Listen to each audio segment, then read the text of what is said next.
Não desgrudei os olhos da tela do computador. Eu estava paralisado. Os meus sentidos, mais do que sobrecarregados. Cada parte do meu corpo estava entorpecida. Não era possível. Eu sabia. Elizabeth não caíra de um iate e fora considerada afogada, seu corpo nunca encontrado. Ela não havia sido queimada a ponto de se tornar irreconhecível ou algo semelhante. Seu corpo fora localizado em uma vala à margem da rodovia 80. Surrado, talvez, mas ela havia sido identificada. Não por você. Não por mim, mas por 2 membros da família, o pai e o tio. De fato, foi Hoyt Parker, meu sogro, quem me contou que Elizabeth estava morta. Ele e o irmão quem foram ao meu quarto no hospital pouco depois que recobrei a consciência. Hoyt e quem eram parrudos, grisalhos e tinham feições pétreas.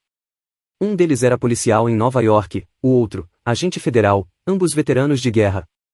Eles tiraram os chapéus e tentaram dar a notícia com a empatia semidistante de profissionais, mas não me convenceram, e eles próprios não fizeram muita força para isso. Portanto, quem eu acabará de ver?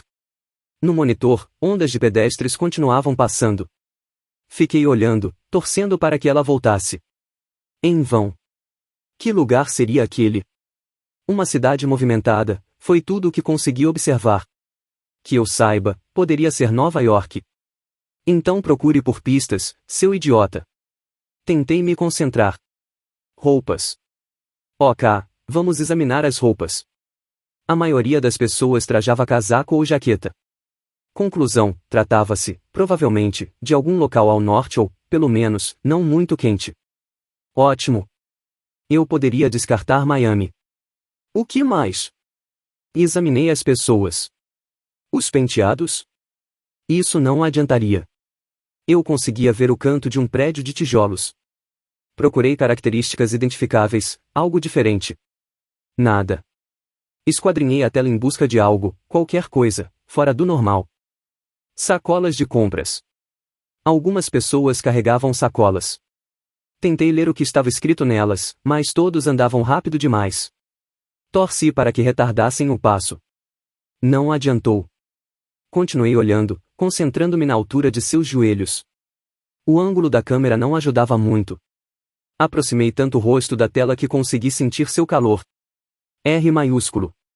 Essa era a primeira letra em uma das sacolas. O resto era ilegível.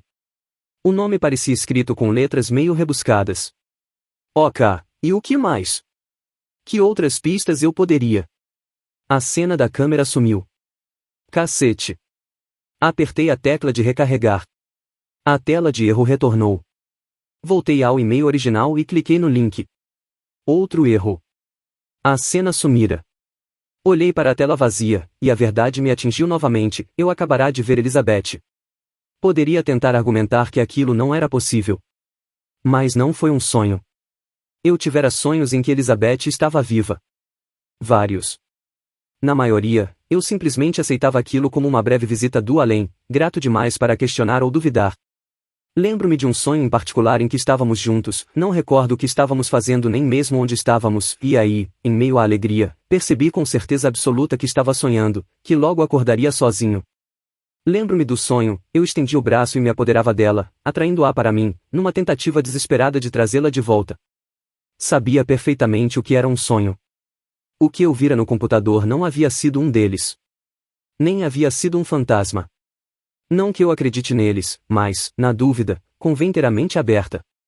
Só que fantasmas não envelhecem, e a Elizabeth do computador envelhecera. Não muito, mas haviam se passado 8 anos. Fantasmas tampouco cortam o cabelo. Lembrei-me da longa trança caindo sobre as costas de Elizabeth ao luar. Pensei nos modernos cabelos curtos que eu acabará de ver. E pensei naqueles olhos, para dentro dos quais eu olhara desde os 7 anos de idade. Era Elizabeth. Ela estava viva. Senti as lágrimas voltarem, só que dessa vez tentei contê-las. Engraçado. Sempre chorei com facilidade, mas, após chorar a morte de Elizabeth, era como se eu não conseguisse mais. Não que eu tivesse exaurido meu choro ou gastado todas as minhas lágrimas. Ou que a dor tivesse me entorpecido, embora esse possa ter sido um dos fatores. Acho que instintivamente me coloquei na defensiva. Quando Elizabeth morreu, escancarei as portas e deixei o sofrimento entrar. Não me furtei a senti-lo integralmente. E doeu. Doeu tanto que algo não deixava tudo aquilo acontecer de novo. Não sei por quanto tempo fiquei sentado ali. Meia hora talvez. Tentei acalmar a respiração e a mente. Eu queria ser racional. Tinha de ser. Eu deveria estar na casa dos pais de Elizabeth naquela hora, mas não conseguia me imaginar encarando-os. Foi aí que me lembrei de outra coisa. Sarah Goddard. O xerife Lowell perguntara se esse nome me dizia alguma coisa. Dizia. Elizabeth e eu costumávamos fazer uma brincadeira infantil. Você pega seu nome do meio e o transforma no prenome, depois pega o nome da rua onde cresceu e o coloca como sobrenome. Por exemplo, meu nome completo é David Craig Beck e eu cresci na Darby Road.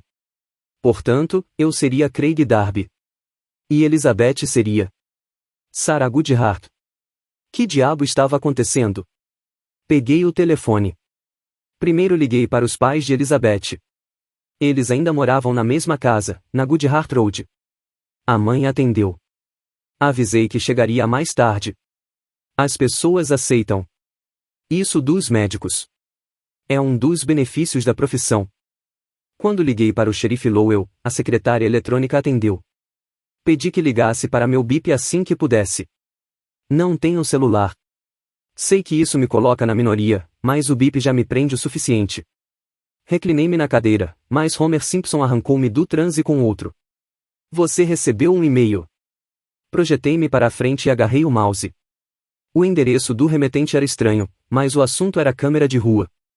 Outro aperto no peito. Cliquei no ícone pequeno e o e-mail surgiu. Amanhã, 2 horas depois deste horário, em www.bigfoot.com. Uma mensagem será deixada para você. Seu nome de usuário, Batistreet. Senha, Teenage. Embaixo disso, no rodapé da tela, mais 6 palavras. Estão observando. Não conte a ninguém. Eric não se dera o trabalho de tirar o fone do ouvido. Seu Walkman não tocava a todo volume. Hip hop and rap. Nem mesmo rock. Ele ouvia o tempo todo aqueles CDs com sons tranquilizantes e nomes como Brisas do Oceano e Córrego Plácido. Devo levá-lo para o Benny? Perguntou Eric. Sua voz tinha uma cadência lenta estranha, como a de um personagem de desenho animado. Léo Rigendal assentiu com a cabeça. Benny dirigia um crematório. Pó retornando ao pó. Ou, naquele caso, escória retornando ao pó. E suma com isso. Léo Rigendal entregou o 22 a Eric. O revólver parecia insignificante e inútil na mão gigantesca de Eric. Este fez cara de reprovação, talvez desapontado porque Léo Rigendal preferira a arma a seus talentos incomuns, e meteu-a no bolso. Com um 22, raramente havia feridas mortais. Isso significava menos provas. O sangue havia sido contido pelo plástico. Nada de sujeira, nada de confusão. Até mais tarde, respondeu Eric. Ele ergueu o cadáver com uma só mão, como se fosse uma maleta, e carregou-o para fora. Léo Rigendal fez um gesto de despedida. Ele não ficará feliz com o sofrimento de Letty, mas também não se sentia incomodado. Era uma questão simples. Léo Rigendal tinha de saber com absoluta certeza que Letty agia sozinho e que não deixará pistas para alguém descobrir. Isso significava caprichar na tortura. Não havia outro jeito. No final, tudo se resumia claramente a uma simples escolha: a família Scope ou Vic Letty. Os Scope eram gente de bem. Eles nunca tinham feito nada de mal a Vic Letty, por sua vez, esforçara-se ao máximo para tentar prejudicar a família Scope. Somente um deles poderia sair ileso: a vítima inocente, bem-intencionada, ou o parasita que queria explorar a fraqueza alheia. Só havia uma escolha possível. O celular de Léo Rigendal vibrou. Ele o apanhou e atendeu. Alô? Identificaram os corpos do lago. E aí? São eles. Meu Deus, são Bob e Mel. Léo Rigendal cerrou os olhos. O que isso significa, Léory? Perguntou Eric. Sei lá. E o que vamos fazer? Léo Rigendal sabia que não havia alternativa. Ele teria de falar com Griffin Scope. Aquilo desenterraria lembranças desagradáveis. 8 anos. Após 8 anos. Léo Rigendal balançou a cabeça. Aquilo abalaria novamente o coração do velho. Deixe comigo, falou Léo Rigendal.